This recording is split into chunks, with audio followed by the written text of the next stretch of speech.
L'angine de Riquet. Aline a une angine. Elle est au lit depuis 3 jours. Ce matin, son frère Riquet entre dans sa chambre. Il regarde la boîte de couleurs de sa sœur, ses oranges, son verre de citronnade et il lui demande tout bas, « Comment as-tu fait pour attraper ton angine ?»« Pour attraper mon angine. Tu crois donc que je l'ai fait exprès? Et pourquoi me demandes-tu ça? C'est bien d'être malade. » Riquet quitte la chambre en disant qu'il descend jouer dans la cour. Un quart d'heure passe, une demi-heure passe et Riquet ne revient pas. Sa maman commence à s'inquiéter. Elle se prépare à descendre quand tout à coup on frappe à la porte. C'est la voisine qui ramène Riquet, un Riquet tout ruisselant d'eau. La maman remercie la voisine. Elle emmène Riquet dans sa chambre. Elle le déshabille et le frictionne à l'eau de Cologne, puis elle lui dit, « Pourquoi as-tu fait ça ?» Riquet lui répond en pleurant, « C'est pour attraper une angine comme Aline. » Bienvenue à une autre leçon. Si vous regardez ma vidéo pour la première fois, assurez-vous de consulter ma chaîne pour des vidéos de leçons similaires. Et veuillez vous abonner si vous souhaitez être averti chaque fois que nous publions une nouvelle vidéo. On commence notre leçon. Mamie. Ma mamie, je l'appelle Nanouche. Elle ne ressemble pas à une vraie grand-mère avec un tablier à carreaux et un petit chignon gris. Elle est encore jeune, ma mamie. Le matin, elle se lève avant tout le monde pour faire le tour du quartier au pas de gymnastique, en survêtement rose. Nanouche dit que la course à pied est bonne pour la santé. Dans le quartier, les balayeurs ont l'habitude de la rencontrer à l'heure où le soleil se lève. Et ils crient, « Ça va mamie ?» Nanouche répond toujours en souriant, « Oh oui, très bien. » Après la course, mamie passe chez le boulanger. Et elle achète plein de croissants chauds. Pas pour elle, non.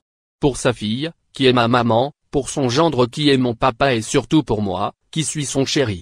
Elle grimpe 4 à 4 les marches d'escalier de nos 5 étages. Elle sonne à la porte en criant, « Alors. Vous n'êtes pas encore debout? Allez, tout le monde dehors du lit. Une belle journée va commencer. » Je l'admire Nanouche, ma mamie. Quand je serai grand. Je dis à mon père, j'ai longtemps réfléchi. Je sais maintenant ce que je ferai lorsque je serai grand. C'est décidé. Voilà qui est intéressant, me répond-il. Tu as raison de penser à l'avenir. Je t'écoute. Eh bien voilà. Je serai clown. Clown? Tu as bien dit clown? Un pitre, un guignol? Écoute papa. C'est le plus beau métier du monde. Je porterai un habit blanc et un chapeau pointu. J'aurai un nez rouge. Un nez rouge? On choisit un métier, pas un nez. C'est pour amuser les enfants, papa. Lorsque j'entrerai sur la piste, magnifique, avec la fanfare et les projecteurs, d'un seul coup, ils s'arrêteront de parler. Ils auront les yeux fixés sur moi. Je les ferai rire. Je raconterai des histoires drôles. Des fleurs multicolores sortiront de mes oreilles. Tu verras. Je verrai quoi? Je jouerai de la trompette, je cracherai le feu. Tu seras fier de moi. Non, tu ne seras pas clown. Tu feras des études. Tu deviendras un homme important. Mais justement papa, le clown est un homme important, très important. Il est applaudi. Il est respecté et surtout il est aimé. Pour moi, c'est le plus beau métier du monde. On se déguise. Demain, c'est le carnaval. En quoi allez-vous vous déguiser? Tu as déjà une idée Antoine? Avec un vieux manteau de fourrure, maman m'a fait un costume, je serai un ours blanc.